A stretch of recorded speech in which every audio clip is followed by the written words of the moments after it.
My dear friends and professionalist, I am Uday Singh advocate speaking. ಇವತ್ತು ನಾನು ಇನ್ನೊಂದು ವಿಷಯವನ್ನು ತೆಗೆದುಕೊಂಡು ನಿಮ್ಮ ಮುಂದೆ ಬಂದಿದ್ದೀನಿ.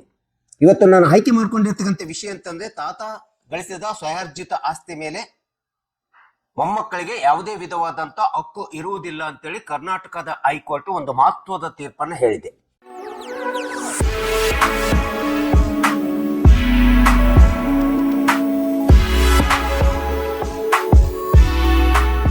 ಈ ಒಂದು ಹೈಕೋರ್ಟ್ ಹೇಳಿರ್ತಕ್ಕಂಥ ತೀರ್ಪಿನ ಬಗ್ಗೆ ಈ ವಿಡಿಯೋ ಮೂಲಕ ನಾನು ಒಂದಿಷ್ಟು ನಿಮಗೆ ತಿಳಿಸ್ಲಿಕ್ಕೆ ಇಷ್ಟಪಡ್ತಾ ಇದ್ದೀನಿ. ಇಂಥದ್ದೊಂದು ಮಹತ್ವದ ತೀರ್ಪು ಕರ್ನಾಟಕದ ಹೈಕೋರ್ಟ್ ಹೇಳಿರ್ತಕ್ಕಂಥದ್ದು, ತಾತ ಗಳಿಸಿದ ಸ್ವಯಾರ್ಜಿತ ಆಸ್ತಿ ಮೇಲೆ ಯಾವುದೇ ವಿಧವಾದಂತ ಮೊಮ್ಮಗಳಿರ್ಬೋದು ಮೊಮ್ಮಗ ಇರ್ಬೋದು ಇವರಿಗೆ ಹಕ್ಕು ಇಲ್ಲ ಅಂತೇಳಿ ಹೇಳಿದೆ.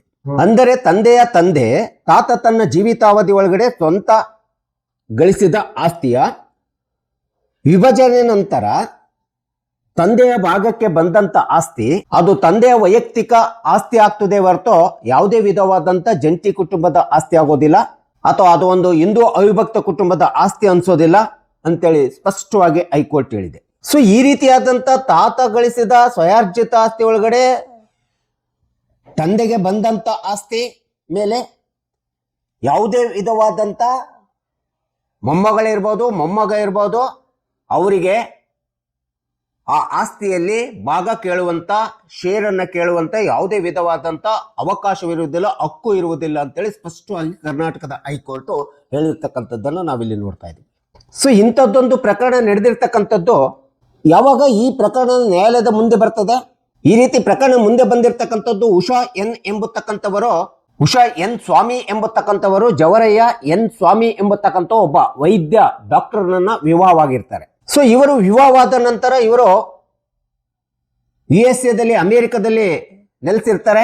ಆ ರೀತಿ ನೆಲೆಸಿದಂತ ಸಂದರ್ಭದೊಳಗಡೆ ಸೊ ಉಷಾರವರ ತಾತ ಗಳಿಸಿದ ಆಸ್ತಿ ಅವರ ತಂದೆಗೆ ವಿಭಜನೆಯಾಗಿ ಬಂದಿರ್ತದೆ. ಸೊ ಈ ರೀತಿ ವಿಭಜನೆಯಾಗಿ ಬಂದಿರತಕ್ಕಂತ 10 ಎಕರೆ ಜಮೀನನ್ನ ಉಷಾ ಎನ್ ಸ್ವಾಮಿ ಅವರ ಪೋಷಕರು ಅಂದ್ರೆ ತಂದೆ ತಾಯಿಯವರು ಇವರ ಗಮನಕ್ಕೆ ಬಾರದೆ ಆ ಜಮೀನನ್ನ ಬೇರೆಯವರಿಗೆ ಮಾರಾಟ ಮಾಡಿರ್ತಾರೆ. ಸೊ ಈ ರೀತಿ ಇವರ ಗಮನಕ್ಕೆ ಬರದೆ, ಮೊಮ್ಮಗಳ ಗಮನಕ್ಕೆ ಬರದೆ ಯಾವಾಗ ಪೋಷಕರು ತಂದೆ ತಾಯಿಗಳು ಇಂಥ ಒಂದು ಜಮೀನನ್ನು 10 ಎಕರೆ ಜಮೀನನ್ನ ಬೇರೆಯವರಿಗೆ ಮಾರಾಟ ಮಾಡಿದ್ದಾರೆ, ಆಗ ಉಷಾರವರು ನನ್ನ ತಂದೆಗೆ ಸೇರಿದ ಪಿತ್ರಾರ್ಜಿತ ಆಸ್ತಿಯಲ್ಲಿ ಕಲ್ಲು ಗಣಿಗಾರಿಕೆಯನ್ನ ವ್ಯವಹಾರ ಮಾಡಿ ಆ ಲಾಭಾಂಶದಿಂದ ಇತರೆ ಎಲ್ಲ ಆಸ್ತಿಗಳನ್ನ ಮಾಡಿರುತ್ತಾರೆ. ಇದು ನಮ್ಮ ತಾತನವರ ಬಂದಿರತಕ್ಕಂಥ ನಮ್ಮ ಜಂಟಿ ಕುಟುಂಬದ ಆಸ್ತಿ ಆಗಿದೆ, ಜಾಯಿಂಟ್ ಫ್ಯಾಮಿಲಿ ಪ್ರಾಪರ್ಟಿ ಆಗಿದೆ. ಹೀಗಾಗಿ ಇವರು ಗಳಿಸಿರ್ತಕ್ಕಂಥ ಇತರೆ ಆಸ್ತಿಗಳಲ್ಲೂ ಸಹ ನನಗೆ ಪಾಲು ಕೇಳುವ ಹಕ್ಕಿದೆ ಮತ್ತು ಆ ಆಸ್ತಿಯಲ್ಲಿ ಗಳಿಸಿರ್ತಕ್ಕಂಥ ಲಾಭಾಂಶವನ್ನು ಸಹ ಪಡೆದುಕೊಳ್ಳುವಂತ ಹಕ್ಕು ನನಗಿದೆ. ಸೊ ಇದೆಲ್ಲ ಆಸ್ತಿ ಗಳಿಸಿರ್ತಕ್ಕಂಥದ್ದು ನಮ್ಮ ತಾತನಿಂದ ಬಂದಿರತಕ್ಕಂಥ ಪಿತ್ರಾರ್ಜಿತ ಆಸ್ತಿಯ ಆದಾಯದ ಆಧಾರದ ಮೇಲೆ ಆಸ್ತಿಯನ್ನು ಗಳಿಸಿಕೊಂಡಿದ್ದಾರೆ ಎಂಬತಕ್ಕಂಥದ್ದು ಆರೋಪವನ್ನ ಹೊರಿಸ್ತಾರೆ. ಹಾಗಾಗಿ ಎಲ್ಲ ಆಸ್ತಿಗಳ ಮೇಲೆ ನನಗೆ ಹಕ್ಕು ಇದೆ ಮತ್ತು ನಾನು ಈ ಎಲ್ಲ ಆಸ್ತಿಗಳ ಮೇಲೆ ಪಾಲನ್ನು ನನಗೆ ಕೊಡಬೇಕಾಗುತ್ತೆ. ಅಷ್ಟೇ ಅಲ್ಲದೆ ಬ್ಯಾಂಕಿನ ಖಾತೆಗಳಲ್ಲಿ ಏನು ಇಮ್ಯೂಯಬಲ್ ಪ್ರಾಪರ್ಟಿ ಅಂತ ಹೇಳ್ತೀವಿ, ಅದು ಹಣ ಇರ್ಬೋದು, ಬಂಗಾರ ಇರ್ಬೋದು, ಬ್ಯಾಂಕಿನ ಠೇವಣಿಯಲ್ಲಿ ಇರ್ತಕ್ಕಂಥ ಠೇವಣಿ ಹಣ ಅಂತೇನಿದೆ ಆ ಒಂದು ಇಮ್ಯೂಯಬಲ್ ಪ್ರಾಪರ್ಟಿ ಮೇಲೂ ಸಹ ನನ್ನದೇ ಆಗಿರ್ತಕ್ಕಂಥ ಲಾಭಾಂಶವನ್ನು ಮತ್ತು ಅದರಲ್ಲೂ ಸಹ ನನಗೆ ಶೇರ್ ಬೇಕು, ಪಾಲು ಬೇಕು ಎಂಬತಕ್ಕಂಥ ಹಕ್ಕನ್ನ ಪ್ರತಿಪಾದನೆ ಮಾಡಿ ಸಬಾರ್ಡಿನೇಟ್ ಕೋರ್ಟ್ನಲ್ಲಿ ಅಧೀನ ನ್ಯಾಯಾಲಯದಲ್ಲಿ ತಮ್ಮದೇ ಆಗಿರ್ತಕ್ಕಂಥ ಒಂದು ಮುಕದ್ದಮೆಯನ್ನು ಹೂಡ್ತಾರೆ, ದಾವೆಯನ್ನು ಹೂಡ್ತಾರೆ. ಸೊ ಯಾವಾಗ ಇವರು ಇಂಥ ಒಂದು ದಾವೆಯನ್ನ ಅಧೀನ ನ್ಯಾಯಾಲಯದಲ್ಲಿ ಹೂಡಿದಂಥ ಸಂದರ್ಭದೊಳಗಡೆ ಇವರ ಮೇಲ್ಮನವಿಯನ್ನ ಸ್ವೀಕರಿಸಿದಂಥ ಮಾನ್ಯ ಹೈಕೋರ್ಟು ಇವರ ಒಂದು ಮುಕದ್ದಮೆಯನ್ನ ವಿಚಾರಣೆಗೆ ಅಂತೇಳಿ ತೆಗೆದುಕೊಳ್ತದೆ. ಆ ವಿಚಾರಣೆ ತೆಗೆದುಕೊಂಡಿದ್ದಂಥ ಸಂದರ್ಭದೊಳಗಡೆ ಹೈಕೋರ್ಟಿನ ವಿಭಾಗೀಯ ಪೀಠದ ಮುಖ್ಯ ನ್ಯಾಯಾಧೀಶರಾಗಿರ್ತಕ್ಕಂಥ DK ಸಿಂಗ್ ರವರು ಇಂಥ ಒಂದು ಮಹತ್ವಪೂರ್ಣವಾದಂತ ತೀರ್ಪನ್ನ ಆದೇಶವನ್ನ ಹೊರಡಿಸಿರ್ತಕ್ಕಂಥದ್ದನ್ನ ನಾವು ಈ ಪ್ರಕರಣದಲ್ಲಿ ನೋಡ್ತಾ ಇದ್ದೀವಿ. ಸೊ ಉಷಾರವರು ಹೇಳಿರುವ ಪ್ರಕಾರ ಅವರ ತಂದೆ ಗಳಿಸಿರ್ತಕ್ಕಂಥ ಸ್ವಯಾರ್ಜಿತ ಆಸ್ತಿ ಅಂತೇನಿದೆ, ಆ ಸ್ವಯಾರ್ಜಿತ ಆಸ್ತಿ ಆಗಿರುವುದರಿಂದ ಇವರು ಏನು ದಾಖಲೆಗಳನ್ನ ನ್ಯಾಯಾಲಯಕ್ಕೆ ಕೊಟ್ಟಿರ್ತಾರೆ, ಆ ದಾಖಲೆಗಳ ಪ್ರಕಾರ ಇವರ ತಂದೆ ಗಳಿಸಿರ್ತಕ್ಕಂಥ ಆಸ್ತಿ ಅದು ಸ್ವಯಾರ್ಜಿತವಾಗಿದೆ ಎಂಬತಕ್ಕಂಥದ್ದನ್ನ ದಾಖಲೆಗಳು ಸ್ಪಷ್ಟವಾಗಿ ಹೇಳ್ತಾ ಇದ್ದಾವೆ ಅಂತೇಳಿ ಹೈಕೋರ್ಟ್ ಹೇಳ್ತಾ ಇದೆ.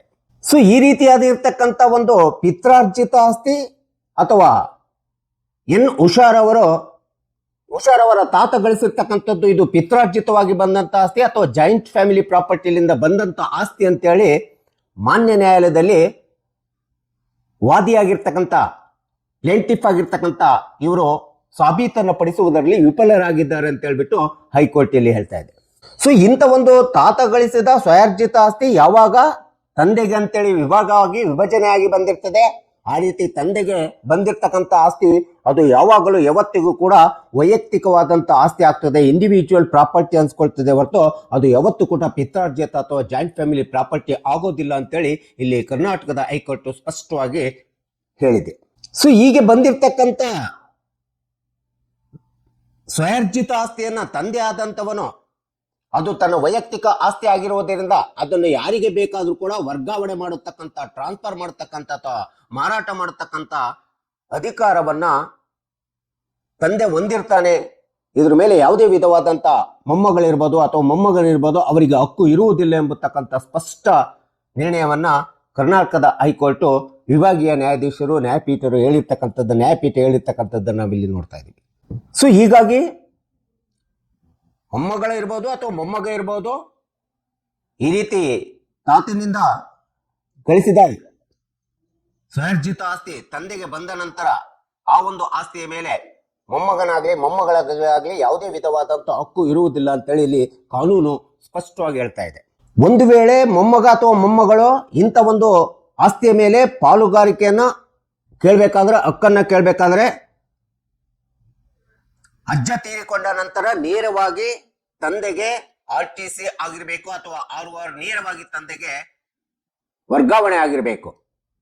ಇದು ಒಂದು ಅತಿ ಪ್ರಮುಖವಾದಂತ ಅಂಶ ಆಗಿದೆ. ಒಂದು ವೇಳೆ ಆ ರೀತಿ ಬಂದಂತ ಆಸ್ತಿಯನ್ನ ತಾತರಿರ್ಬೋದು ಅಥವಾ ತಂದೆ ಇರ್ಬೋದು, ಇದು ಜಾಯಿಂಟ್ ಫ್ಯಾಮಿಲಿ ಪ್ರಾಪರ್ಟಿ ಅಂತ ಹೇಳ್ಬಿಟ್ಟು ಒಟ್ಟು ಕುಟುಂಬದ ಆಸ್ತಿ ಅಂತ ಹೇಳ್ಬಿಟ್ಟು ಉಪಯೋಗ ಮಾಡಬೇಕಾಗುತ್ತೆ.